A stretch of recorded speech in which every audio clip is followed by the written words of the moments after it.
Hello and welcome to Tuesday's edition of Cracking the Cryptic, where today, on Pi Day no less, well, we're not going to be doing anything to do with pi, but we are going to be doing something to do with a formula. This puzzle on the screen is called Grand Prix, and it's by Blobz, and this one has been recommended to us to the nines.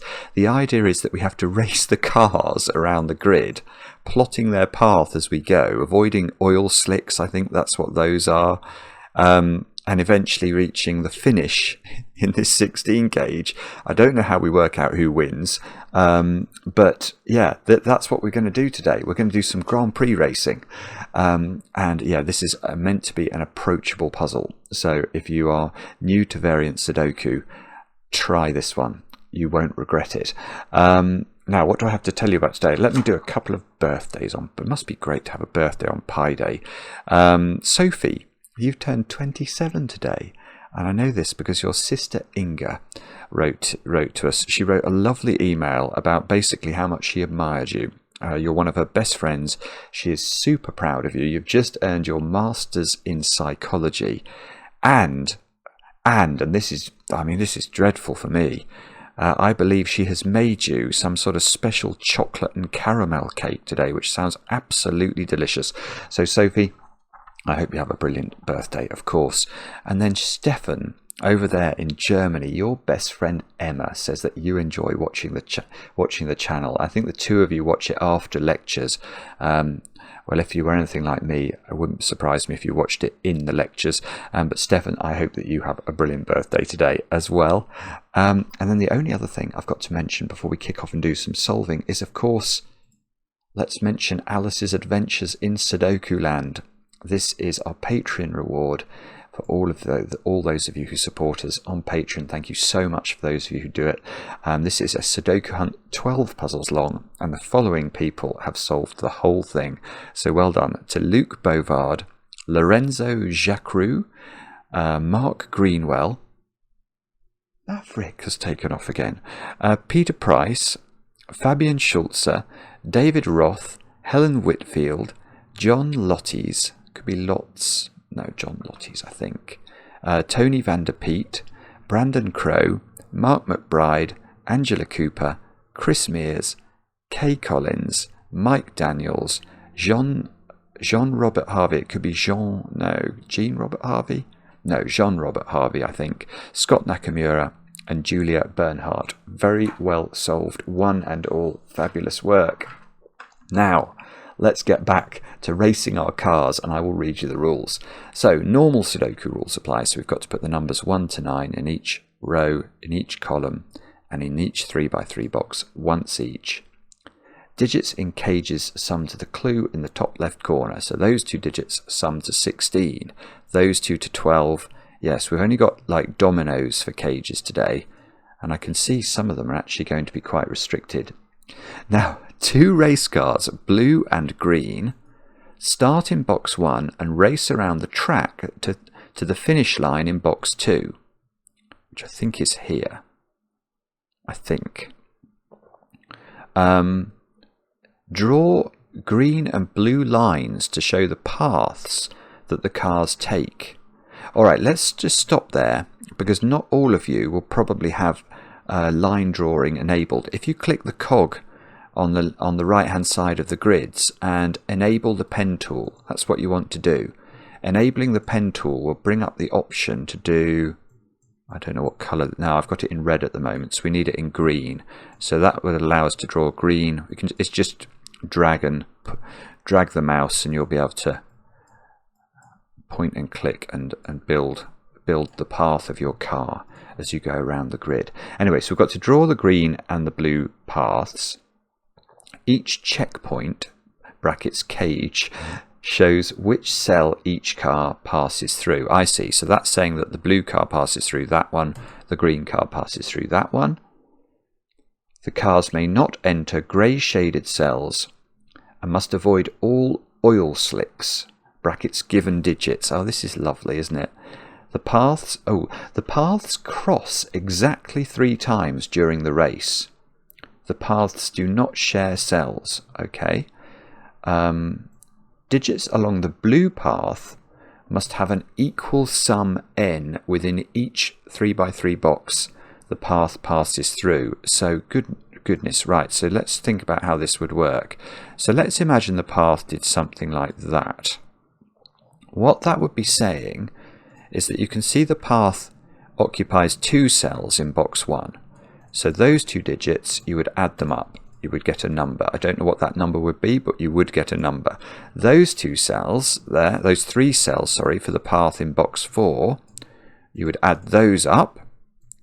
And these 3 cells, let's make those purple, you would add these up, and you would find that the total of the yellow cells, the total of the red cells, the total of the purple cells will be the same. So if these added up to 5, well, no, that's a silly total because this must add up to at least 6. Let's say those added to 10.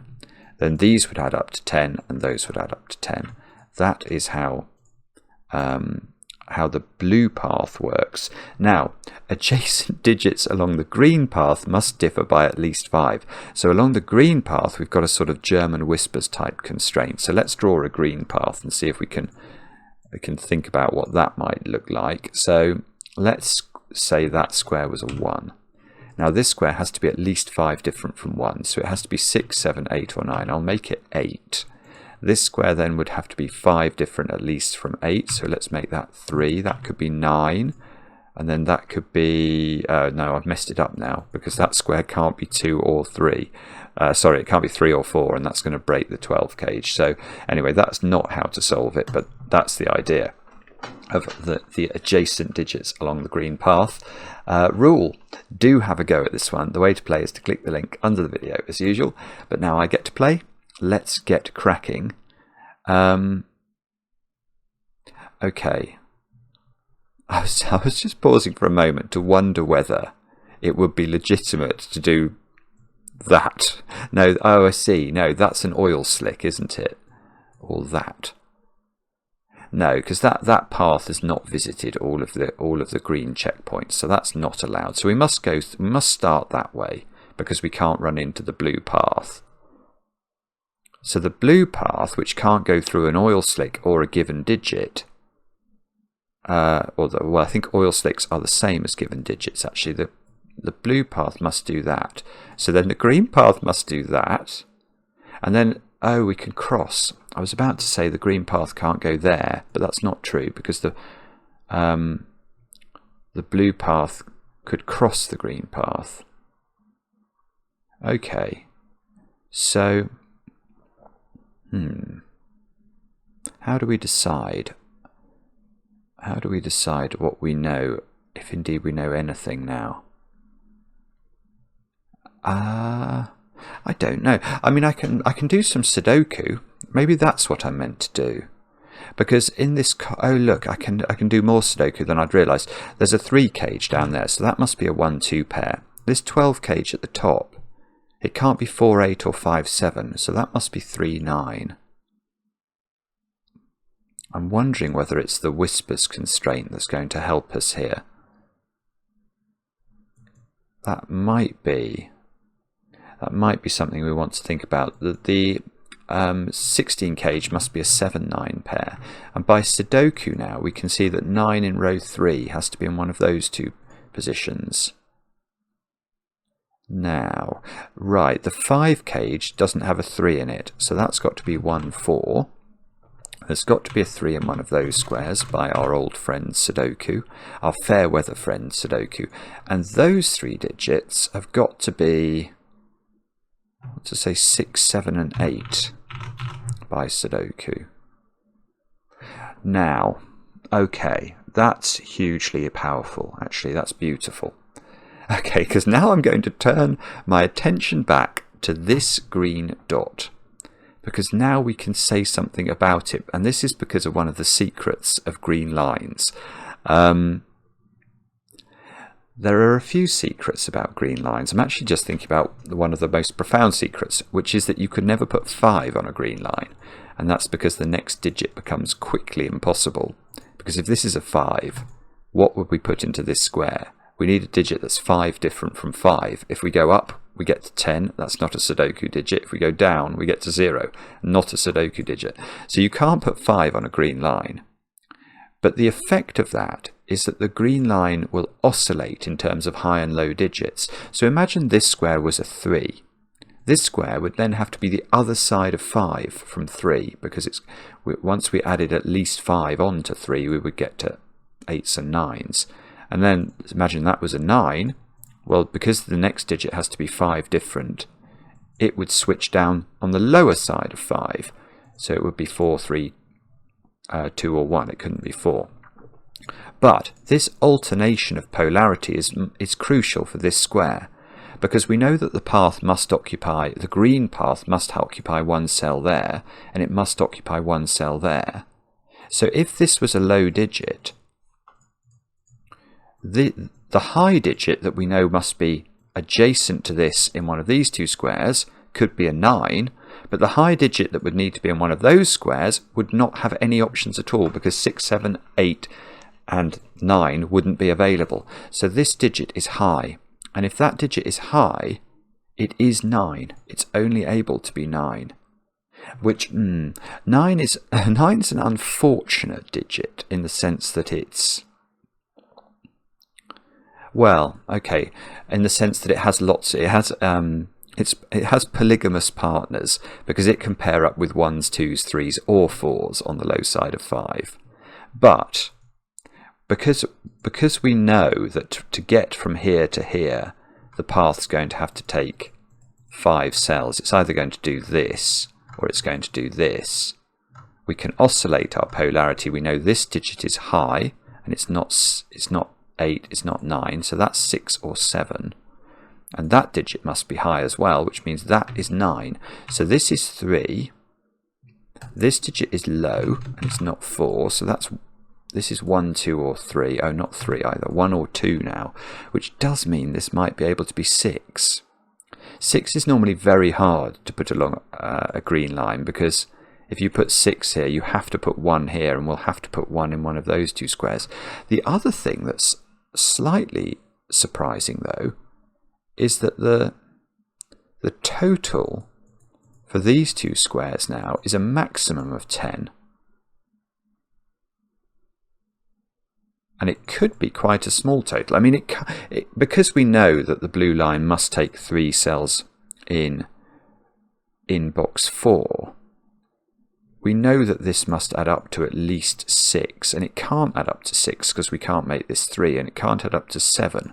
So that digit is 5, 6 or 7 for sure. But I don't know if we know which of those it actually is.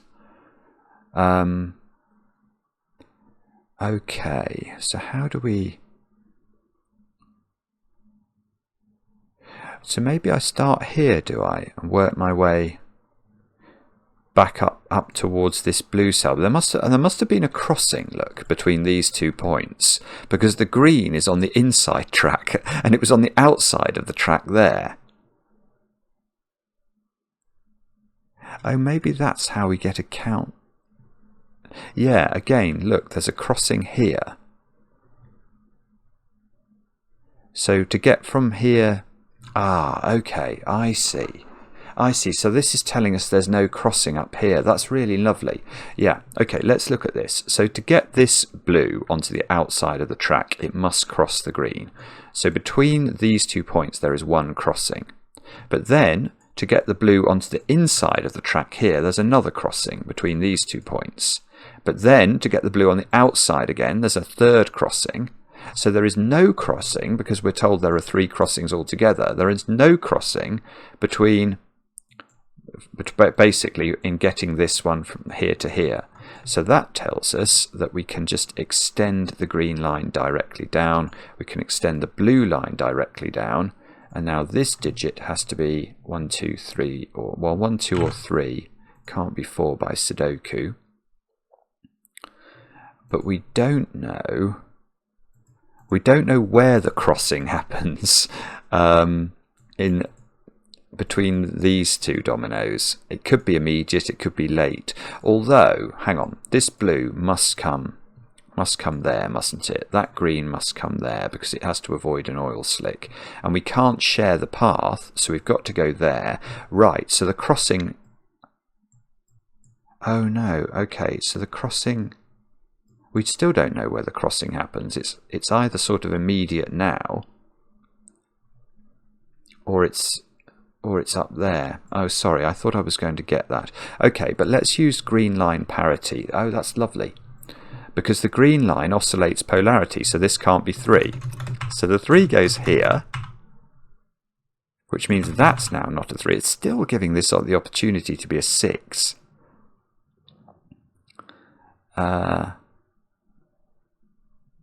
Okay, so this is a high digit.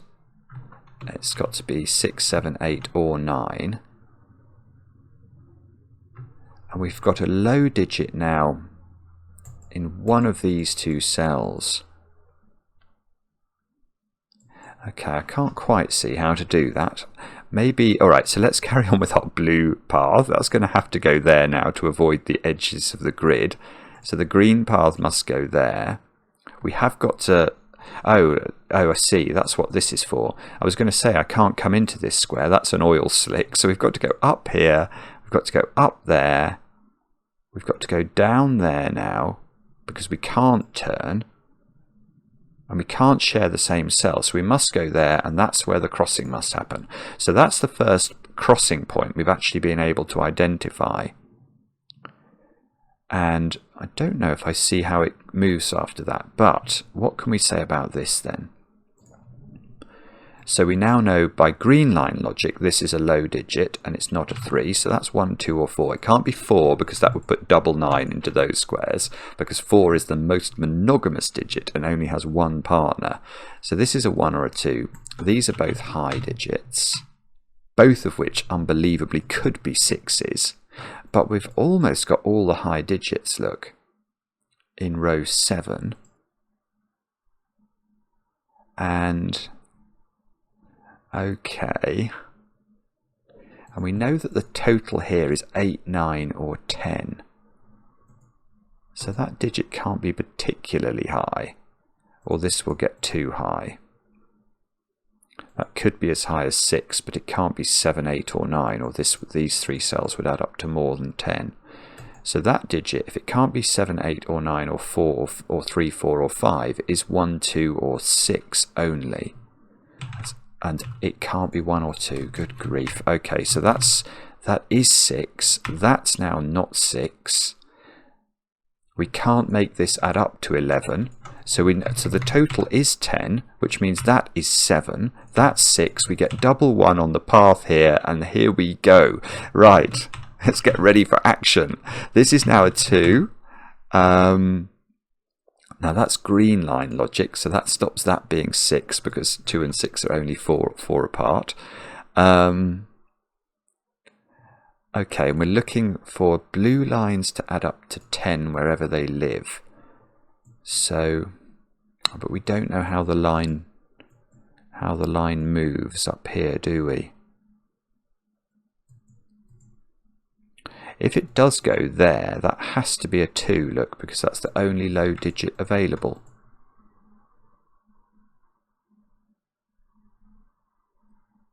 But if it did that, I see. Okay, the green line can't come here. This is a lovely reason, actually. If the green line did go there, and therefore this was a low digit, it would be a 2, and we might say, well, that's fine, but it's not fine, because the blue line is going to be impossible now, because these 3 cells would have to add up to 10, not using a 1 and a 2, and the minimum they could be would be 3, 4 and 5, which add up to 12. So that's rather lovely. That tells us that we must not have the green line entering this square. So it must do that, which means the blue line now, let's get this right, has to do that. And now this square has more options. Well, it's got to be 2, 3 or 4. But we know again, if this was 2, we'd have a problem with the blue line still. So if this is 3, we'd have 2, 4, 5 as a minimum. So that's got to be 4. And this has got to be 2, 3, 5 because it can't use the 1. Yeah, that's the simple way of seeing it. It's a 3-cell string that doesn't use a 1. So it must be 2, 3, 5. That's the only way it's going to work and add up to 10 along the blue line. Oh, and this being a 9, I've only just seen, gives me a 3 here. So that would have been more straightforward as well. Green line, that's for 4, so that's got to be 9 now. Let's take 9 out of those squares by Sudoku. And can we do the 2 and the 5? I presume we can somehow. I just don't see quite how to do it. Alright, what about down here? We've got 7 and 8. Yes, we can do that. So 7 and 8 go into the grid. This square is a 2 or a 5 at the top. So these squares are 2, 5 and 8. Which apparently is not resolved. The 9 here, though, gives me a 9 here and a 7 here. And for our next bit of the journey round the grid, we will argue about... I'd like to be able to get this 1, 4 sorted out. Green line. Look, this can't be a 4 because that would need to be a 9, and Sudoku has prevented that. So we've got 1 here, 4 here. And now these squares along the blue line, remember those 3 digits have to add up to 10. Well, those digits are a minimum of a 4-5 pair, so they must be a 4-5 pair. That's a 1, that's a 2. That now can't be a 6 because it would be too close to 2 along green line logic. So we've got a 7-8 pair here. Those squares along are 2, 6 to finish the row. And these squares to finish this row are 8 and 9, I want to say. Still not quite resolved. 9 in column 7, you can see can't be here or there or there. So 9's in one of 2 places. And, oh, I see, right. So our blue line now in this box has to contain digits that sum to 10. Well, the blue line definitely can't come here then, because those 2 would sum to at least 12. So it definitely goes there. And therefore our green line must go there. And now if the blue line, well, in fact, we know that they can't occupy the same cell, so we must go here with the green line. We need to get them to cross. I don't know, actually I don't know if I know where that happens, but now this is the final blue digit in box 9, so that must be the 6 to make those add up to 10. That's a 2, this we don't know. And those 2 squares are a 5-7 pair, so let's pop that in. Let's have a look along here. 5-7, not 5-8, Simon. These squares are 2, 6 and 9. 9 comes out of there, 6 comes out of there, and 2 comes out of there. So we get left with a 2-9 pair, and with 4, 5 and 8. So that's a naked single. This is a 4-8 pair. Okay. And slowly but surely, we still don't... I don't think anyone's going to win, are they? It's going to be a dead heat, because the paths are both going to end in these positions. Okay, so what do we do next? We know the next digit along the green line is going to be high. But I don't know whether it's here or there. So this digit is low, isn't it? By oscillating polarity. And it's not 3. And it can't be 4 because that would require 2 9s on the path. So that is a 1 or a 2. That's very underwhelming, actually. Actually, how am I going to... Oh, I see. Look at this oil slick here. I suddenly thought, how am I going to get both paths to get round this oil slick? But you can see that what's going to happen is we're going to have 2 diagonal paths. So this is on the path of one of the cars. And that must be the green path, mustn't it? Because if that's the blue path, there's no way to get the green path through the blue. Oh no, hang on, maybe I'm wrong.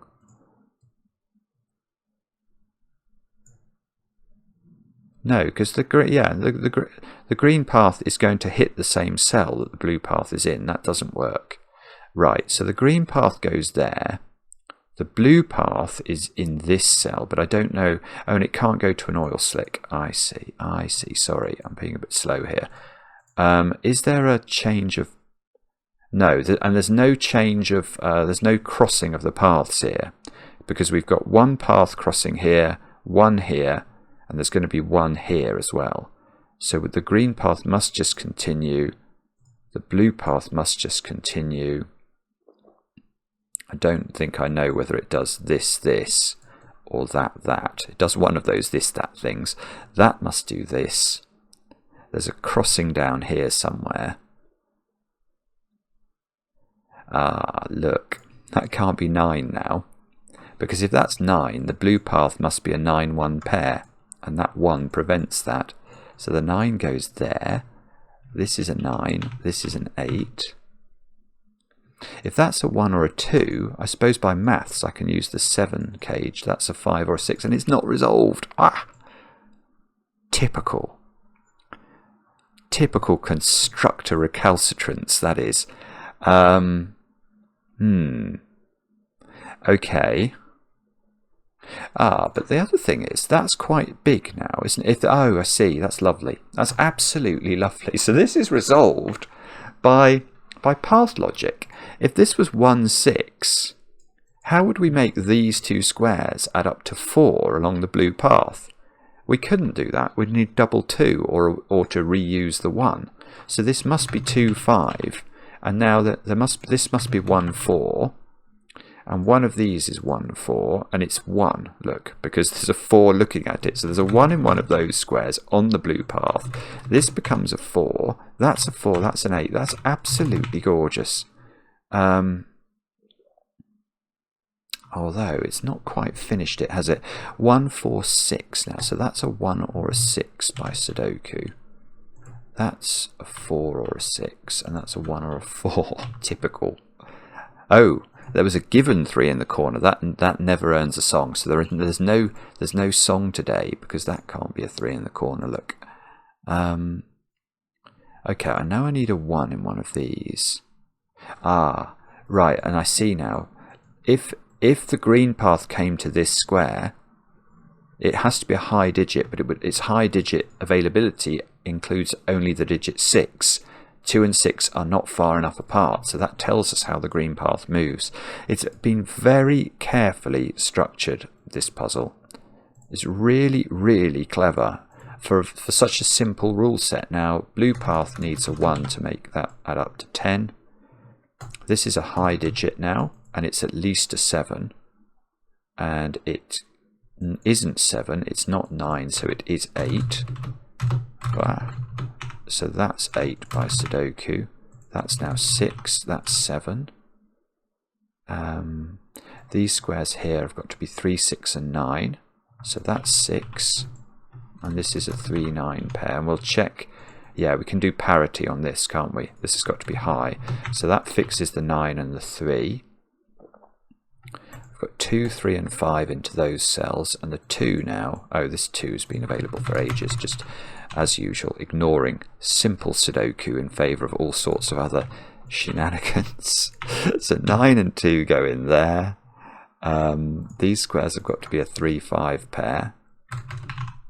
And those squares have got to be a 1, 7 pair. Okay, so we're going to need some help to resolve these, I think.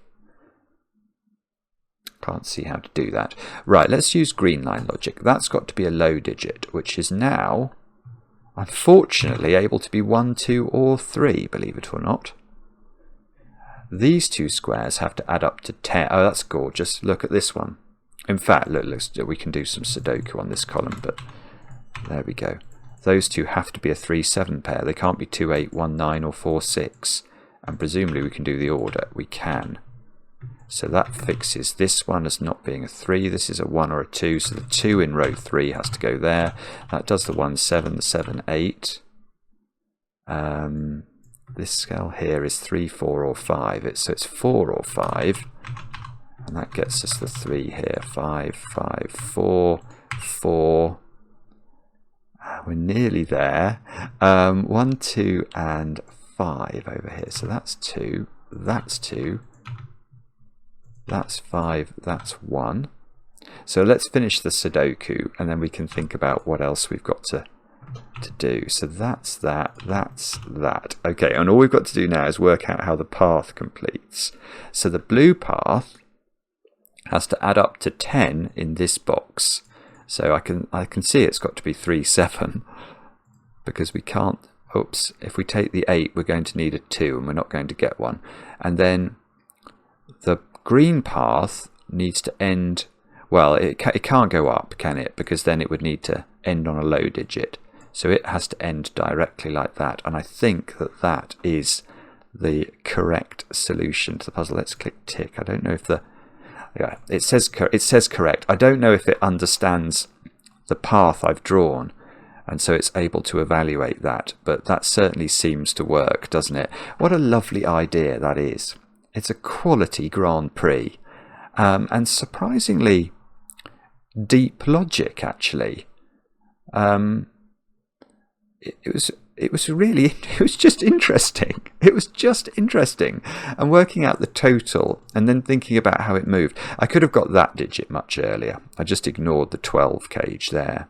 And that would have probably helped me to figure out that box a bit more quickly. But I love the fact that I could work out where the path had to turn and therefore where it didn't turn elsewhere. And that enabled us to make more deductions. It's just yeah. Well, I can see why that's been recommended to us so many times. It's because basically it's brilliant. Blobz, take a bow. Loved it. Let me know in the comments how you got on. I hope you all had a go at this one. It's definitely approachable, I think. And we'll be back later with another edition of Cracking the Cryptic.